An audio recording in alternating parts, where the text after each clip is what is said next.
Arjun Atlee cinema ఇప్పట్లో పూర్తి కదా? ఇప్పటి వరకు అయింది బాగా తక్కువేనా? ఈ లెక్కన పుష్ప 2లా కలిసి వచ్చిన డిసెంబర్లో రావడం కష్టమేనా? AA22 లేటెస్ట్ షాకింగ్ అప్డేట్ ఏంటి? అల్లు అర్జున్ అట్లీ సినిమాను అనౌన్స్ చేసి ఏడాది అవుతోంది. హీరో బర్త్డే సందర్భంగా గతేడాది ఏప్రిల్ 8న వీడియోని రిలీజ్ చేశారు. Hero, director and team Hollywood కు వెళ్లి అక్కడి VFX ఎక్స్పర్ట్స్ తో మాట్లాడిన విజువల్స్ ను ఈ వీడియోలో చూపించారు.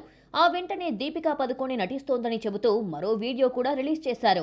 ఇక బన్నీ ఏమో Mumbai to Hyderabad shuttle service చేస్తూ నాన్ స్టాప్ గా షూటింగ్ లో పాల్గొంటున్న 25% మాత్రమే పూర్తయింది. ఏడాది నుంచి తీస్తున్న పావు వంతు మాత్రమే పూర్తయింది. ఇంకా 75% షూటింగ్ తీయడానికి ఇంకెంత టైం తీసుకుంటారో చూడాలి. ప్రస్తుతం షూటింగ్ కు బ్రేక్ ఇచ్చారు. నెక్స్ట్ షెడ్యూల్ ఎప్పుడో తెలియాల్సి ఉంది. ఇదేదో 70 రోజుల్లోనో 100 రోజుల్లోనో పూర్తయ్యే సినిమా కాదు. అలాగని 150 నుంచి 170 రోజులు కూడా సరిపోదు. మినిమం 200 రోజులు వర్కింగ్ డేస్ తో సినిమా మొదలయ్యిందని, ఈ లెక్కన ఈ ఏడాది సినిమా పూర్తి కావడం కష్టమేనంటున్నాయి చిత్రవర్గాలు. అల్లు అర్జున్ ఇంకో ఏడాది పాటు అట్లీ మూవీతోనే ఉంటే, లోకేష్ కనగరాజ్ మూవీ సెట్స్ పైకి రావడం మరింత ఆలస్యం కానుంది. ఆల్రెడీ ఈ క్రేజీ ప్రాజెక్ట్ ను గ్లిమ్స్ తో అనౌన్స్ చేశారు. ఈ లెక్కన త్రివిక్రమ్ సినిమా మళ్లీ బన్నీ దగ్గరికే వచ్చిందన్న ప్రచారం నిజం కాదా అనిపిస్తోంది. పుష్ప 2 తర్వాత బన్నీ త్రివిక్రమ్ దర్శకత్వంలో నటించాల్సి ఉంది. అయితే అట్లీకి గ్రీన్ సిగ్నల్ ఇవ్వడంతో బన్నీతో అనుకున్న శివపార్వతుల కుమారుడు కార్తికేయుడి కథను ఎన్టీఆర్ తో తీయాలి అనుకున్నాడు త్రివిక్రమ్. మరి ఏమైందో కానీ ఇదే కథ మళ్లీ బన్నీ దగ్గరికి వచ్చిందన్న న్యూస్ వినిపించింది. అయితే త్రివిక్రమ్ డ్రీమ్ ప్రాజెక్టుకు బన్నీ, ఎన్టీఆర్ డేట్స్ ఇచ్చే పరిస్థితుల్లో లేరు. ఎన్టీఆర్ ప్రస్తుతం నటిస్తున్న డ్రాగన్ షూటింగ్ ఇంకో 6-7 నెలలు సాగనుంది. ఆ తర్వాత దేవర 2 షూటింగ్ లో జాయిన్ అవుతాడు. ఇక బన్నీ అయితే 2 ఏళ్ల వరకు అట్లీ, లోకేష్ కనగరాజే దర్శకులుగా గడిపేస్తాడు. ఈ లెక్కలన్నీ వేసుకుంటే తను రాసుకున్న మైథలాజికల్ స్టోరీ తీయడానికి త్రివిక్రమ్ వెయిట్ చేయాల్సిందే. లేదంటే మరో హీరోను చూసుకుంటాడేమో చూడాలి మరి. పుష్ప సినిమా అంటే 2 మేనరిజమ్స్ గుర్తొస్తాయి. ఒకటి తగ్గేదేలే, మరొకటి పార్టీ లేదా పుష్ప. తగ్గేదేలే అన్న డైలాగ్ అల్లు అర్జున్ ఎక్కడికో తీసుకెళ్లింది. ఫహద్ ఫాజిల్ డైలాగ్ పార్టీ లేదా పుష్ప నిజ జీవితాల్లో మేనరిజం అయిపోయింది. ఈ సీరియస్ హీరో తెలుగులో కామెడీ చేయనున్నాడా? చూద్దాం. పుష్ప రిలీజ్ అయ్యే వరకు ఫహద్ ఫాజిల్ అంటే తెలుగు ఆడియన్స్ కు పెద్దగా తెలియదు. భన్వర్ సింగ్ షెకావత్ రోల్లో ఆకట్టుకున్నాడు. ఒకటి తగ్గింది పార్టీ లేదా పుష్ప అంటూ పుష్పతో ఆడుకున్న భన్వర్ సింగ్ క్యారెక్టర్ కనిపించింది తక్కువసేపి అయినా తెలుగు ప్రేక్షకులకు బాగా దగ్గరయ్యాడు. పుష్ప 2 తర్వాత ఫహద్ తెలుగులో రాజమౌళి కొడుకు కార్తికేయ నిర్మిస్తున్న don't trouble the trouble movie చేస్తున్నాడు. పుష్ప తర్వాత మీ క్రేజ్ కేరళ బౌండరీస్ ను దాటిందని భావిస్తున్నారా అని ఓ ఇంటర్వ్యూలో అడిగితే లేదని సమాధానం ఇచ్చాడు. పుష్ప నా కోసం చేసింది కాదని, సుకుమార్ కోసమే చేశాను అన్న సంగతి ఆయనతో కూడా చెప్పారన్నారు. పుష్ప నన్ను మార్చేసిందని, ఓ లెవెల్ కు తీసుకెళ్లిందని నమ్మడం లేదన్నాడు ఫహద్. ఈ మాటలు బన్నీ ఫ్యాన్స్ కు కోపం తెప్పించినా పుష్ప 2లో స్విమ్మింగ్ సీన్ లో అవమానించారంటూ ఫహద్ ఫ్యాన్స్ ఫీల్ అయ్యారు. మలయాళీలు కూడా ఈ సీన్ ను రిజెక్ట్ చేశారు.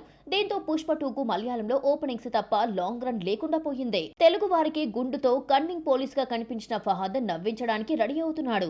మన శంకర వరప్రసాద్ తర్వాత అనిల్ రావిపూడి నెక్స్ట్ మూవీలో ఒక హీరోగా ఫహద్ ఫాజిల్ పేరు వినిపిస్తోంది.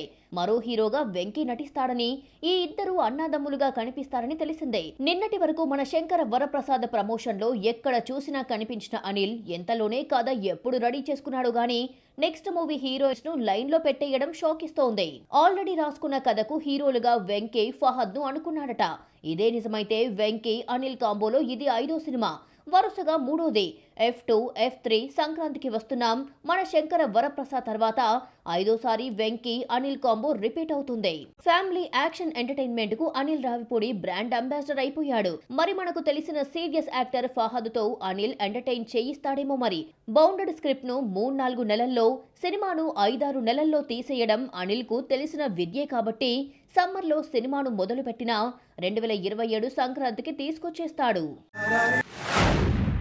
ఎవరి స్టైల్లో వాళ్ళు వెళ్లాల్సిందే. ఫ్లాప్ పడింది కదా అని యూటర్న్ తీసుకోకూడదు. ఎక్కడ పోయిందో అక్కడే వెతుక్కోవాలి. ఇదంతా ఎవరి గురించి అనేగా, రిలీజ్కు రెడీగా ఉన్న సినిమా ట్రైలర్ గురించి. ఇందులో డైలాగ్స్ వింటుంటే ఎవరి గురించి చెప్తున్నానో ఈజీగా మీకు అర్థమైపోతుంది. దర్శకుడు అనుదీప్ ఏమాత్రం మారలేదు. టీజర్, ట్రైలర్ చూస్తే డైరెక్టర్ మార్కు కనిపిస్తోంది. సంబంధం లేకుండా మాట్లాడి ఫన్ జనరేట్ చేయడం నవదీప్ స్పెషాలిటీ. జాతిరత్నాలలో ముఖ్యంగా కోర్టు సీన్లో నవీన్ సిచ్యువేషన్తో సంబంధం లేకుండా మాట్లాడి నవ్వించాడు. ఫంకీలో విశ్వక్సేన్ సినిమా డైరెక్టర్ గా నటిస్తున్నాడు. డ్రాగన్ తో క్రేజ్ తెచ్చుకున్న కయాదు లోహర్ ఈ సినిమాలో హీరోయిన్. జాతిరత్నాలు హిట్ తర్వాత కేవి అనుదీప్ తీసిన ప్రిన్స్ ఫ్లాప్ అయింది. శివకార్తికేయన్ హీరో కావడంతో ఒకేసారి తెలుగు తమిళ్లో తీశారు.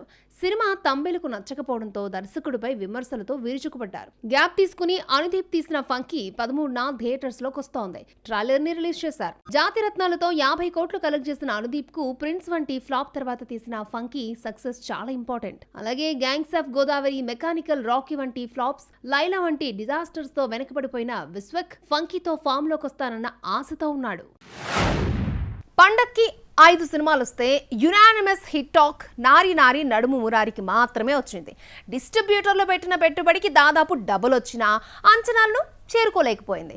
థియేటర్స్లో సత్తా చాటకపోవడానికి చాలా కారణాలున్నా ఓటీటీలో మాత్రం ఎక్కువ మంది చూస్తున్న సినిమాగా ట్రెండింగ్ అవుతోంది. అదెలాగో చూద్దాం. ఫ్లాప్ మూవీకి ప్రమోషన్ చేసినా చేయకపోయినా ఒకటే.